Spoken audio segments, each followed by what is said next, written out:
The following program may contain coarse language, violence, nudity, mature subject matter, or scenes which may not be suitable for all viewers. Viewer discretion is advised. All Hit Radio.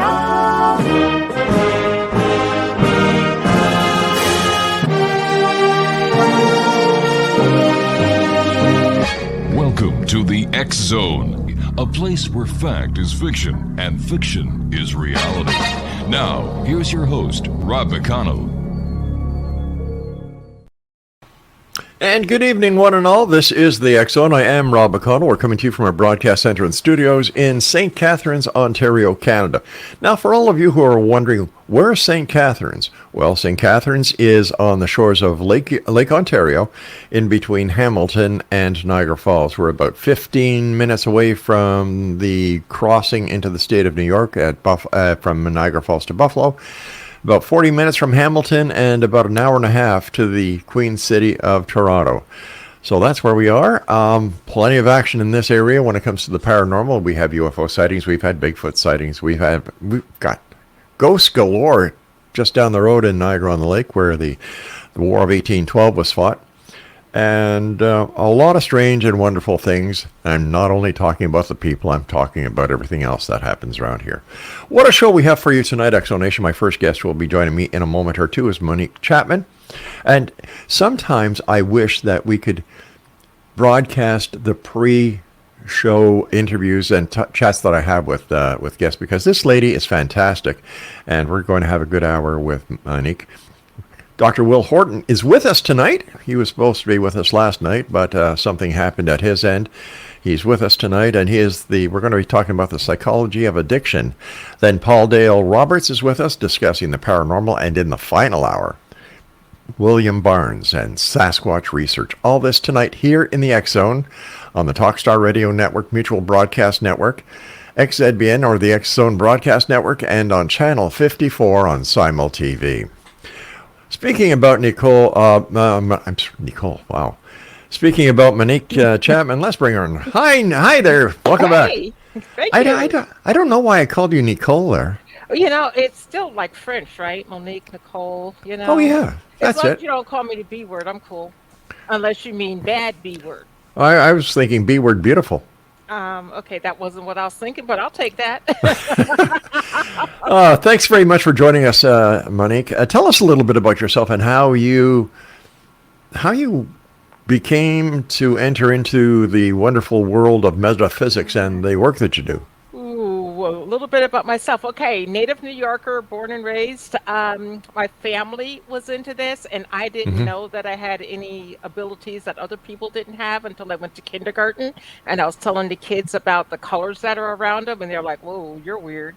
So I quickly learned to squash that, and plus being the only black kid in the school, that didn't help either.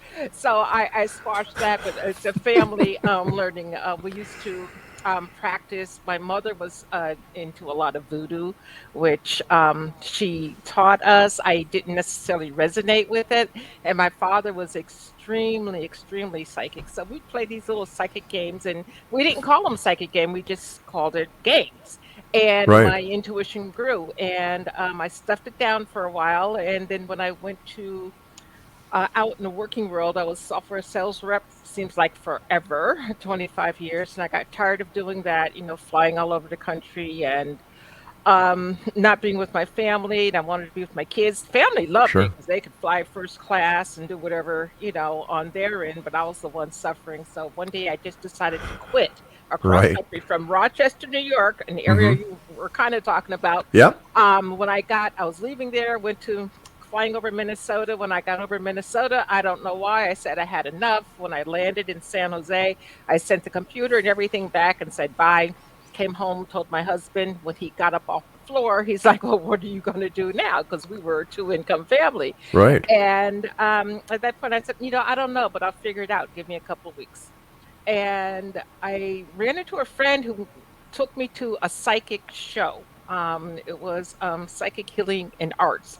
And I saw the people in their booths and they were giving readings. I'm like, oh, this is easy. I could do this. And that's how I started.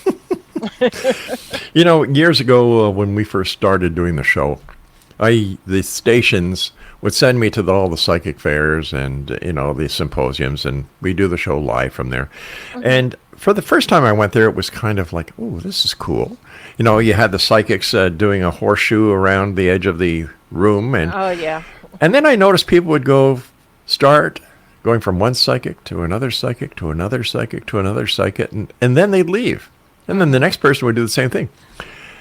After about 3 of these shows, I spoke to the organizer and I said, why is it they go from one to the other, to the other, to the other, to the other? He said, it's very simple, Rob. They keep on going until they hear what they want to hear. Well, that's the way to put it, because I didn't realize initially that people would do that. And I'm like, well, why are you spending money? I mean, it's their money. They can do whatever Sure. they want with it, of course. But I'm like, why are you spending all this money? And I just surmised that they just wanted to see if one validated the other, and it didn't bother me. It's like, if that's the way you want to spend your money, fine. I had one client who went bankrupt, 90 grand in bankrupt between working with me and 5 other psychics. Oh, my God. That's crazy. Yeah, but didn't God didn't bless the her. other, $90,000, we're That's a talking, lot of money. it is. 90,000 US is equal to about 64 billion Canadian. Okay. But it was, it was crazy. And that taught me, when I was working with her, to not allow people to depend on me. I'm not Right. going to tell you what to do. I'm going to tell you options, and you can choose whatever option you want to choose. Yeah. I can support you whatever way you want to go, because it's you choosing your life, not me programming you for what I feel you should be doing. Why do you think some people need to go to a psychic, especially the ones that get attached to the psychic, that form a dependency? They don't understand their own power. They don't realize that they have the same ability that anybody they're sitting in front of has. And it's been drummed out of them, usually by the age of 5 or 7, that, that imaginary person or seeing the colors or whatever was a bad thing to do, and you have to stuff it down. So then they're going to give over their power to somebody else. It's almost like going to organized religion church, where the person standing in the pulpit supposedly has all the power, and Yeah. then you listen to them. So, they just don't understand that they're powerful beings. They don't Yeah, understand they're here to learn. Yeah, I've got a different view of religious organizations, and especially the mainstream ones. It's brainwashing. Thank you. It's brainwashing. Thank you. That's exactly how I feel. Yeah. That and control. Oh, big time. Big Yeah. time. Big time. And once again, they build a dependency on their parishioners, to keep giving into the church and doing this, doing that. And, I was raised as a Christian. I got kicked out of the Anglican church at the age of 13 because I was Okay. asking too many questions. Questions that children were not supposed to ask. In fact, the minister called up my mom and said, your son is the son of the devil. We don't want him back here. Oh, wow. Because I asked him, this is the question that got me booted out. If God created Adam and Eve, and they were the only 2 people, and then they had Cain and Abel, that's 4 people, right? It says in the Bible that, I get the kids mixed up. Which one was the survivor? Which one was the murderer? Oh, I have no idea. Okay. I think Cain slew Abel, I believe, but I'm not religious, Okay. so So, you know who I'm talking about, Yeah. he crossed the mountain to the desert to another town where he married a wife, took on a wife. Where the hell did she come from? Exactly. Yeah. Out. Yeah. Well, mine wasn't that bad. Same age. Well, a year later, I was 14. And I asked, why do babies die? Because that just hurt me to my heart. Oh, yeah. And nobody could give me a satisfactory answer. So I said, I had enough of this. Now, since I lived in the house, my parents did do the mainstream religion so that we were accepted within the community. So I just learned to be quiet, but I was done. I said, there has to be something else. That has to be the hardest loss that a mother, father, and grandparents, aunts, and uncles can go through. It is. My stepson died in June that just passed. June 6th, he passed away, and his birthday was June 21st. My He's condolences. 53 years old and died of a heart attack just like Oh, that. And it's hard. And I was just a stepmom. And if it was hard for me, I can't imagine, if it was one of my kids, honestly, I would still be in the bottle of Grey Goose. Well, I'll tell you something. We were in Montreal in July to see my dad. He was 94. And we got a call from my daughter that her baby had passed. Oh. Her unborn child. Oh. She went to the hospital. They couldn't find a heartbeat. Oh. And a lot of questions are asked at that time to God. Like, why? Why children? And, one member of clergy said, well, Jesus said, suffer little children to come on to me, for thine is the kingdom of heaven. And I said, okay, suffer. Why? What did this... Yeah, exactly. Anyway, so you can see why I got kicked out of the church. I asked too many questions. Yeah. Well, good for you. Yay! You and I were talking before going on air that we should form our own church. Yeah, there we go. How about this? How about this for a title? The Church of the People Who Give a Damn. There you go. Yes. You take care of the U.S. chapters. I take care of the Canadian chapters. Yeah, and everybody gets to have their own BS belief system. That's right. Plus, you and I get a tax exemption. There you go. There you go. So, what was it like when you decided to come out of the closet with your gifts? With your gifts. You notice I had to pause there and kind of figure, well, how the hell do I ask this? What was it like when you took the veil of secrecy off you and said, ta-da! Here I am. Yeah. It was frightening, and it was frightening because I wasn't, at that time, I was concerned with what people thought of me. Yeah. Now I don't give a... So, but back then it was frightening because I still wanted to be accepted on some level. Okay. And I started talking to people when I was working in corporate America, and, I would just say something, and everyone would say, you read me like a book. And I'm like, okay, where's this coming from? Because I don't know if I'm right or wrong. I just tell people. If you ask, I tell. And that's the end of that story. So when I decided to quit my job and I said, well, what am I going to do now? That's when it came, okay, this is what you've done all your life. You've been weird according to regular world all of your life. So take that weirdness and let's do something with it. Let's have some fun and make some money. And before we go to there we go. Well, I'm glad you did, because I think you'd made the right choice, because that was part of your destiny, right? Thank you. Yes. You and I have to take our first break. Please stand by. Monique Chapman is my special guest, X-Zone Nation. Her website is moniquechapman.com. This is the X-Zone. I am Rob McConnell. We're coming to you from our broadcast center and studios in St. Catharines, Ontario, Canada. Oh, welcome back, everyone. I'm Rob McConnell. My guest is the one and only Monique Chapman, and her website is moniquechapman.com. Listen, you were saying that, your family, your mom, your dad, yourself, intuitive, right? What was it like at Christmas time? Would you walk down, look at the tree, and just kind of turn around and say, well, thanks very much, everybody, because you know what, that was in every package, No, I didn't, because I don't know how I learned this, but I can turn the intuitive ability on and off. And when I was a kid, I would just be wide open, but I was so excited about Christmas, and my parents did it grandly. I mean, the that's wonderful. 12-foot tree and, 10,000 presents. So I was too excited to see what was in the next package. I was like, woo! Oh, how fantastic that was. It's hard to fool me now, though. Really? My husband All right, can't pull anything off like a surprise. It just doesn't work. I think that when it comes to husband and wife, that there's a special psychic bond that forms. My wife is like your husband. Like she'll say, I'll say something, and she'll say, no, what do you really mean? Well, blah, blah, blah. No. Okay, well, so much for Laura, who is my senior executive producer, and she's in the control room giving me dirty looks, so we better go on. Yeah, I'm in trouble. You're a spirit release therapist, okay, amongst many other things. What do you do as a spirit release therapist? I mean, I take all that negative, gnarly energy away from people. People who decide to play with Ouija boards and then the spirit goes within them. People who live near cemeteries. People who are just walking down the street. The spirit says, "Oh, you look good. Let me jump in and control you."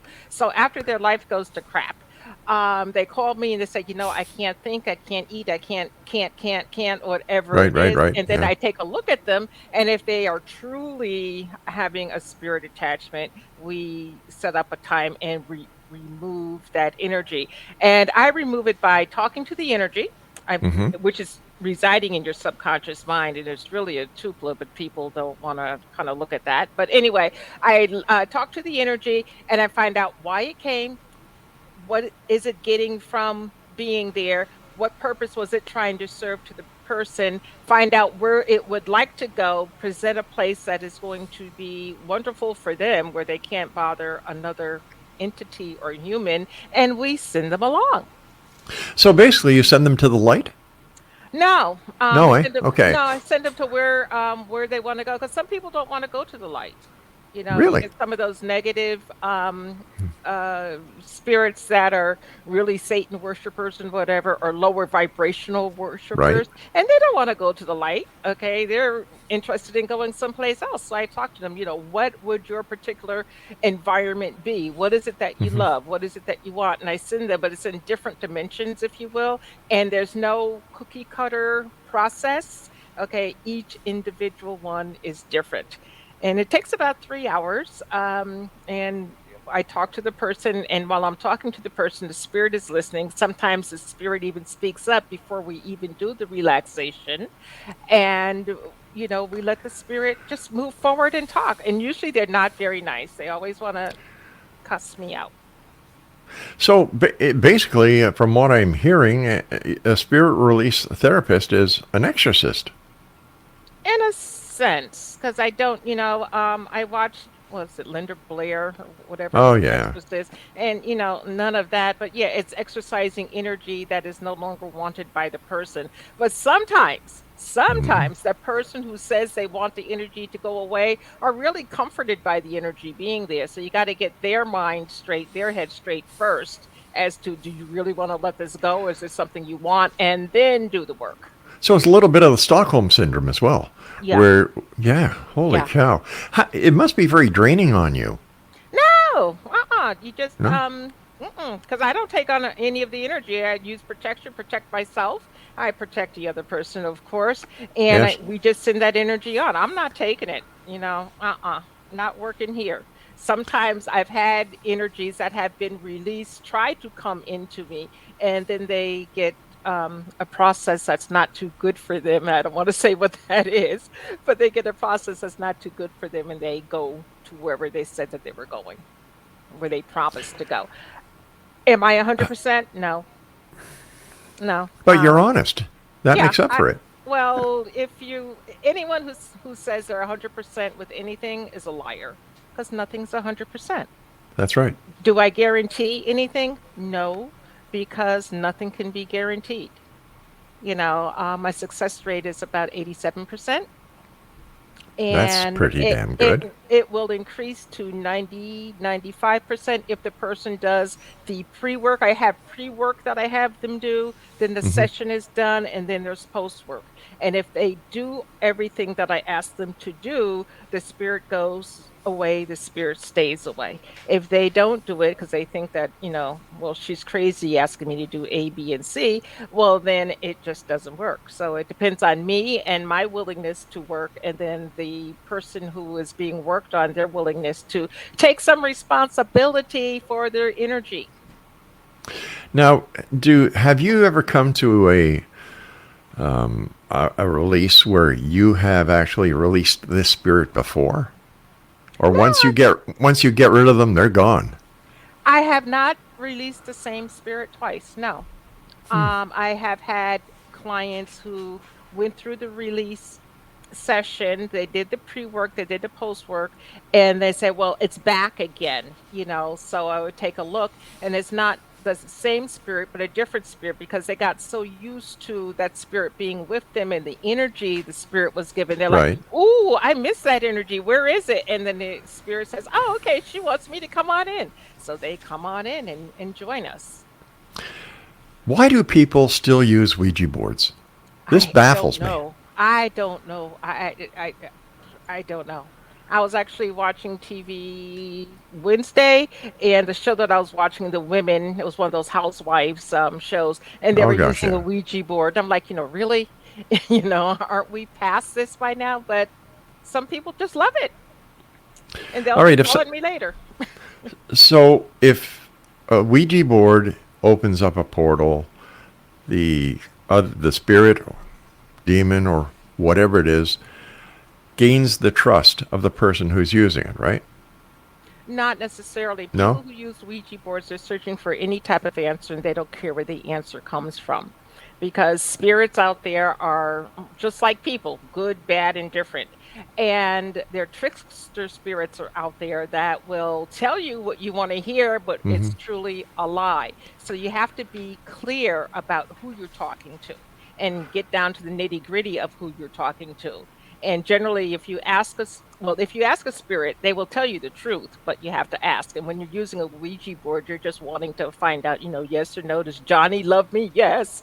Or my boyfriend's name is going to start with a C or whatever. And it's childish, it's crazy, but you're inviting so much energy in.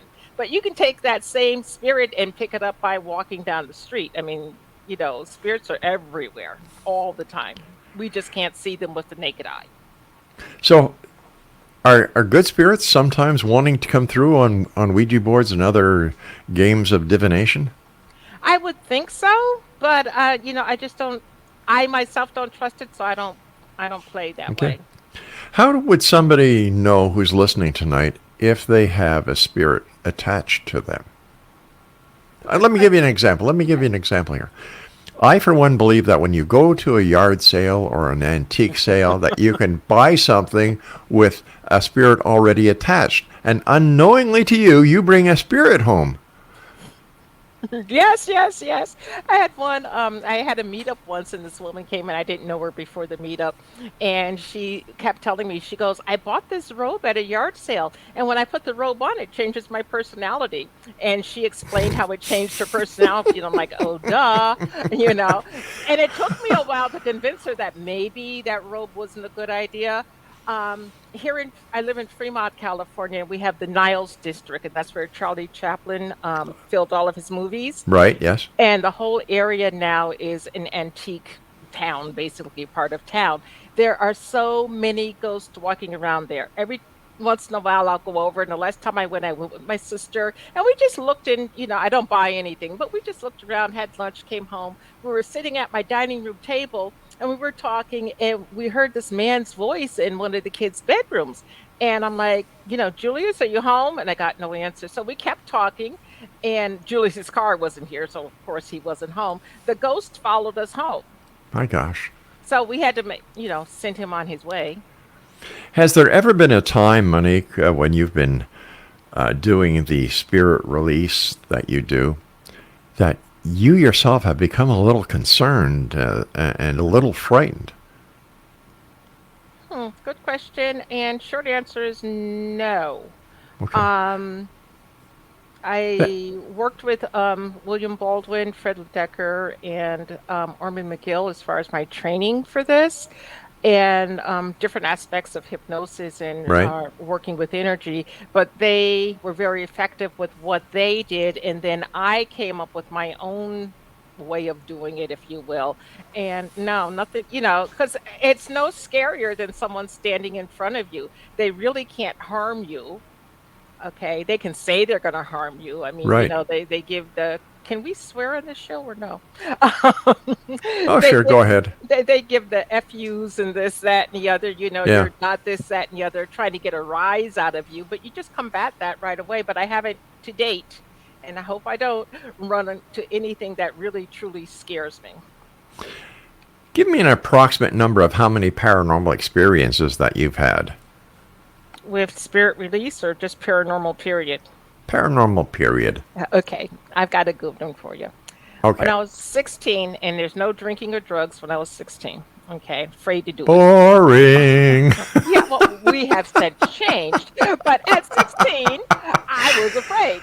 So our house had burned down, and when our house burned down, we needed some place to stay, and we stayed Yeah. in a hotel for a little bit, and had enough of that because we stayed 2 cities away from our high school, and that was very difficult to, drive to school and back. Transportation, So yeah. I begged my father to rent a house that one of my schoolmates had available. Her grandparents had died, and the house is sitting empty.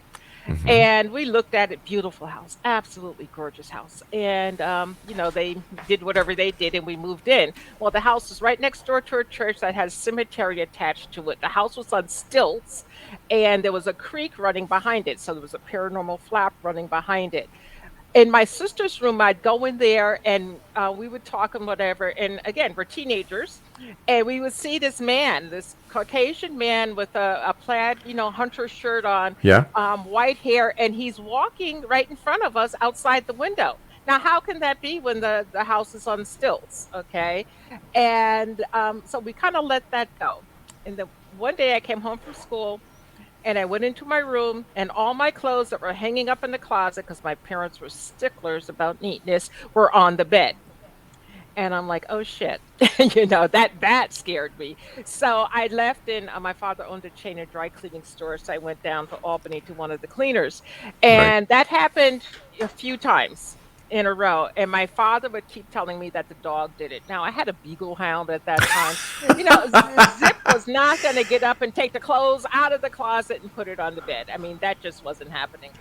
So after that, I had this dream. I went to bed, had this dream, and in the dream, I was dreaming about the W of cats. Now, what that means, I still have no idea today. Okay. But the W of cats, I was laughing hysterically. So hysterical. So my parents tried to wake me up, couldn't wake me up. I was just laughing about the W of cats and hysterical about it.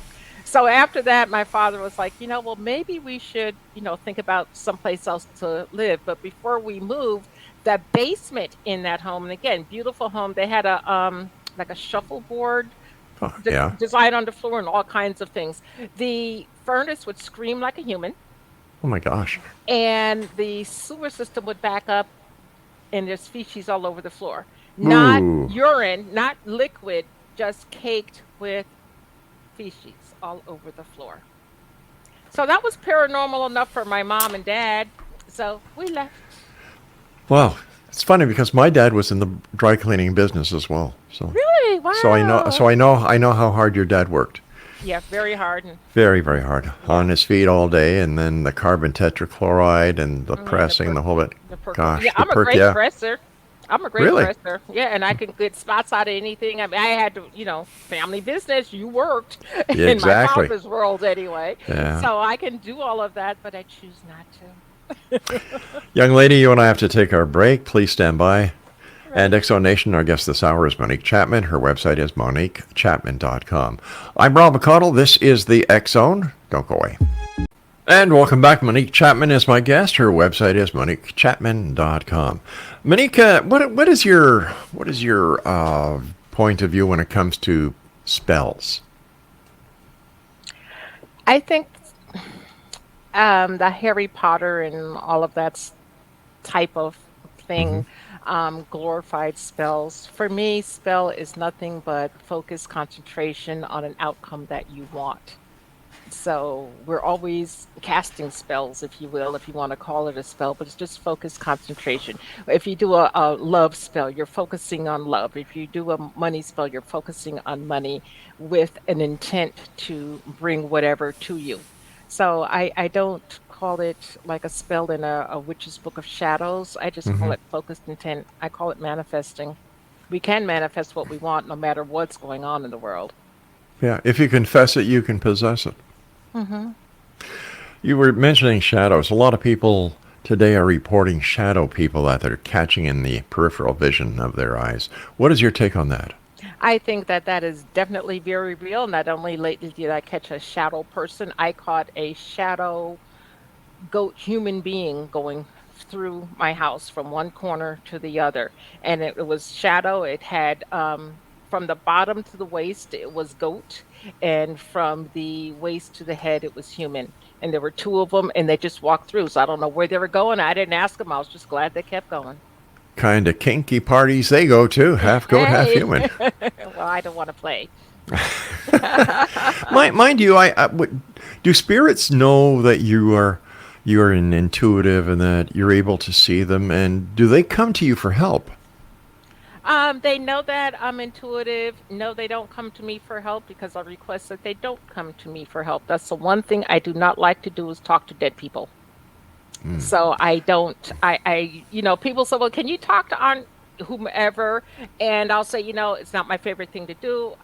I'll try. And when I do it, they say, oh, yeah, you connected. But it's not, I just don't feel comfortable with that because then you've got too many spirits all around all the time. And that's just way too much. I tend to work with no energy around me. I'll call in a spirit guide if I need it. But outside of that, I want to be in control of my destiny, not some outside energy controlling me.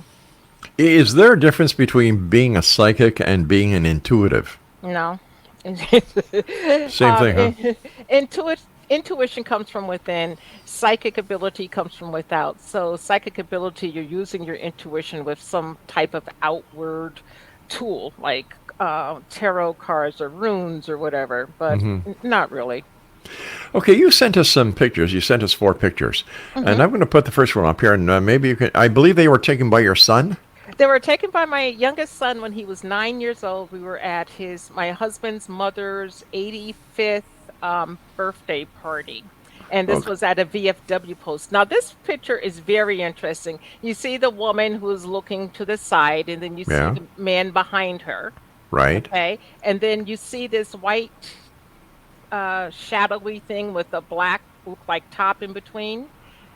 Do you see I that? do. Yes, I Okay, see it. that's an energy. That's not a person that was actually there. Wow. There was no. How did your son know how to take the... How did your son know when... Or are these just random shots? Yeah, he was 9. He had a throwaway camera. I gave both kids a throwaway camera. I said, I'll take pictures. And his older brother took the same pictures, and none of the paranormal activity is in it. Wow, but this particular kid can see ghosts, and this, he's very psychic intuitive. And very, but he doesn't believe it. So that part doesn't work for him, but he's good at seeing ghosts. All right, let's go to our next one. Okay. This one is really now. This interesting. one is freaky. This one is freaky. Yeah, because you see that being, right? And I have no idea who it is. And then the white thing to the left, I'm thinking that's some type of ghost because there's no napkins or anything flying in the air. So I have no idea what that was. But looking at that being, and then if you look behind the being, you could actually see the white shadow of something else. I have no idea what it was, who it was. None. All right, let's go to the next one. Okay, now this, it's very interesting. Yeah, it looks like whatever the spirit is or the entity is dancing with the gentleman. Well, the gentleman is my husband, and his father had passed away at this point, and his father had a particular way of holding his hand. Okay, now if you look at my husband and you look on I'm trying to figure out the left side, you will see like a thumb with a thumbnail, and then if you look on the right side, you'll see the index finger, the middle finger, the ring finger, and the pinky finger sticking up. That's how my father-in-law held his hand in real life constantly. Oh my gosh. So he was hugging his son. Now, again, the white thing, to me, that must be some type of energy, but I just don't know what it is. It's fascinating. That's what it is. It's just fascinating. Let's go to our next one. I think this is the final one that we have. Okay. Oh, okay. So that's me with my hand out, and my friend Brian and Deb. And on the way to the affair, my in-laws didn't particularly care for me because I could call them on their shit. And so, I was in the car. I said, let's send out healing and love and all of that. And look what came out of my hand. Wow. Energy was coming out of my hand. Now, mind you, this is at a VFW post, the cemetery in the area, Albany Rural Cemetery, which is one of the most haunted cemeteries in the United States, was 4 miles up the road. So I don't know if it was energy coming from there, or what, but others' energies were with us. And I didn't feel at ease when I was there. You know how you can walk into some place and it's like, oh, I just can't get comfy no Yeah. matter what. I just couldn't get comfortable. And, I can drink, but I wasn't drinking. I was like, no, I got to stay clear so I can be aware of whatever. And, nothing happened that I could see, but there was a lot going on behind the scenes. Thank you for allowing us to share those photos, Monique. Oh, yeah. Thanks. You're welcome. Has your son developed his abilities since those photos were taken? Yes and no. He can still see ghosts. The last time that I'm aware that he used it for a while, when he was going to college, he was a bartender, and a bar back first, and then a bartender. And he worked at, oh God, the San Carlos Lounge in San Carlos, California.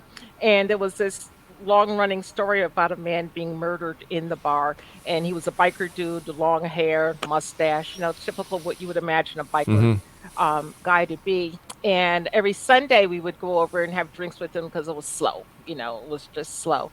And we were sitting there, and he was doing his thing, and he stooped down, and he got back up, and he was facing the mirror, and he turned around and he looked, and he goes, "Oh, but it's not there." And he turned around and again, I said, "What's not there?" He goes, "Mom, that biker dude was standing behind you." And I'm like, okay, but he described him, and I didn't see him, but he could definitely see this person. And he tends to know when people are going to make their transition. He does, eh? Yeah. I mean, he'll just come out and tell you. Well, I don't want to meet your son. I'm sure he's a great guy, but He's a good kid. he takes after his mom and dad, that's for sure. You and I have to take our final break, Monique. Please stand by. And Exo Nation, if you'd like to find out more about Monique Chapman, visit her website at moniquechapman.com. When we come back, we're going to be talking to Monique about her podcast so that you can spend some time with her, listening to her podcast. And fascinating pictures, great story, and a lovely guest. We'll be back on the other side of this break. Don't go away. Wow, talking about a breakthrough. Monique Chapman's our guest. www.moniquechapman.com. First of all, Monique, this is our last segment, so I'd like to thank you so much for joining us tonight. It's been a great pleasure. Thank you for having me. The door is always open. We'd love to have you back more times. Okay. Okay. Tell us about your podcast. Oh, my podcast is Get Over It Podcast. And I named it Get Over It because sometimes when I'm talking with long-term clients and they're still coming to me with the same issue, I've always in the back of my mind of just get over it. So I showcase spirituality, personal growth, and self-help to help people with issues that are going on in the world. It can be from anything like you do with the occult all the way down to teaching you how to parent your child.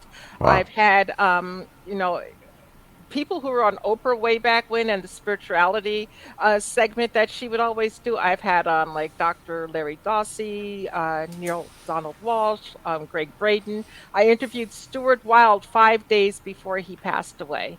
And to me, that was, a really interesting interview. I tend to work with published authors so that you can go buy their books. I do read all the books that make it on air, so I'm not, just putting on Jane, who thought she was great at what she does and really has no clue. And there's a lot of people like that. And Get Over It has been in existence for 8 years now, I believe. Before that, I was on terrestrial radio. And it was Walking with Spirit. And then I also did the Monique Chapman show on the Achieve Radio Network. But, Get Over It podcast is it. And when I'm done with the podcast, I'm done broadcasting. That's what you think. Well, broadcasting on the ear where I have to plug into a computer. Oh, gotcha. Where can people listen to your podcast? Any major podcast network platform, I'm there. And Apple, whomever. It's Get Over It. Get Over It podcast. You got to put the podcast in there because there is another Get Over It. But it's not as good as yours. They should get over it, yeah. It may be. I haven't listened. I don't need the competition. I don't think you have any. Yeah, I do, but I don't go to competitive mode. Like No, it's too much trouble. Got J- enough trouble th- being me. I think everybody has trouble just being themselves these days. hmm Um, how can people create more love and money in their lives? Number one, clarity, and number two, loving yourself. And if you have the clarity about the type of relationship that you want, not that, oh, Mhm. he's got to be 6'2" and he's got to be tall, dark, and handsome, or she's got to be a size 2, and, forget all of that. What is the quality of the person that you want to have in your life? What are the experiences that you like and would like to share together? Mhm. I have people write them down to the tune of 150 qualities. Right? You read it every day, either in the morning when you wake up or at night before you go to bed, because that's when your subconscious mind is most open. Your subconscious mind is where we create, because you tell the subconscious mind something, it doesn't know if it's real or not. It'll just go out and bring it to you. So if you do this, it will bring in the love. But you got to be clear on what you want. You got to love yourself first and foremost. Nobody completes you. You are complete within yourself. And Yeah. if you want some more money, it's about, okay, so how much money do you want? Now, if you're making $2 an hour now, don't think that $1 million is going to fall into your bank account next week, because it's not. Okay. You might try for 2,000. Okay. But get clear and then do the work. So many people just don't want to work for, what they get. It's like, oh, it should just come to me because I'm special. I'm special too, but I got to work for my money. We all do, my dear. Yeah. What message do you have for living in our times? Oh, good question, because it is so taxing out there right now and so toxic out there right now. To keep your thoughts as high as possible, if there's someone in your life that causes you to lose your center or deplete Hmm. you, let them go, because that's nothing but negative energy that's just going to pull you down. Don't listen to the 5 o'clock news, the 7 o'clock news, the 11 o'clock news, and just hear the United States. If you're going to watch the news, watch it objectively, but get your news from different news sources so you can suss out the truth. Just because Yeah. they say it, it doesn't mean that it's true. With all the information that's available to people 7 days a week, 24 Mm. hours a day, the amount of data that people are being subjected to, not only the data but the different wireless services that are inundating our brainwaves. How do people cope with that? They can't see it. They don't understand it's there. No, but you can do small things that you really don't have to put a lot of energy into. You can wear or have near you, if you're using your computer, whatever, Hmm. some hematite or black obsidian, because those stones will pull that energy away. Some people use Q links, whatever it is that you feel that resonates with you, so that it can help pull the energy away.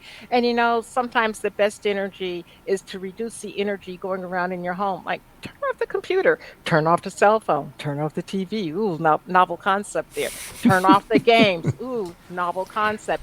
But that will Yeah. allow your space to kind of calm down, and you can, regroup again. You can always use like sage or Palo Santo to kind of clear the air, but it clears the air more than it does the energy that's going around. So, you just got to get away from it. Spend some time outside in nature. I'm a beach Right. girl. So I go down to Santa Cruz and sit there in Santa Cruz and get those positive ions, and it just flips everything, and I come back and I'm refreshed. Some people like the woods. Fine. Go to the woods. Take a bath in the woods, wood bathing, and just come back revitalized. Here's my final question for you. What is your message for the Exo Nation tonight? Be who you are, live your truth, stand your truth, and please keep listening to the X Zone Nation, Rob, because he does very good work. Okay, God his work bless you. is true. And I'm not saying it just because I'm here. I wouldn't be here with you if I didn't feel that you're real. Okay, very real, very valid, and brings a lot of different information to people. So keep listening, learning, okay, and trust. Thank you so much for that. And once again, please give our listeners your website and how they can find out more about you. Okay, my website is MoniqueChapman.com. I am on Facebook. I think it's Monique_Chapman. I really don't play on Facebook that much. I just post the podcast and I'll look at pictures. Outside of that, I don't have time to be bothered. And you can always call me or send an email from my website. Monique, thank you so much for joining us tonight. And I look forward to the next time you and I meet back here in the X Zone, and I'm sure our listeners will love having you back as well. Thank you. Okay, me too. Thank you. Bye-bye now. Bye-bye. Once again, X Zone Nation, Monique Chapman has been my guest, and her website is MoniqueChapman.com. The name of her podcast is Get Over It Podcast. Before I go to my next break, I'd just like to remind you all of a couple of shows that we have here on the X Zone Broadcast Network. Mission Evolution with Gwilda Wiyaka, and Gwilda does another show with us called Stairway to Heaven. Now, to find out more about Mission Evolution, the website is missionevolution.org, and for Stairway to Heaven, it's stairwaytoheavenmedia.com. Kevin Randall joins us as well every week here on the X Zone Broadcast Network. His show is called A Different Perspective, in which he talks about UFOs, the Roswell crash, unidentified flying objects, UFO crashes, and he brings on some of the most important people that talk about UFOs and what is in the skies, whether they're real, whether they're part of an ongoing encounters that we've had throughout history, or if it's military. And his website is kevinrandall.blogspot.com. Coming up next is Dr. Will Horton. We're going to be talking about the psychology of addiction here in the X Zone from our broadcast center and studios in St. Catharines, Ontario, Canada. Don't go away.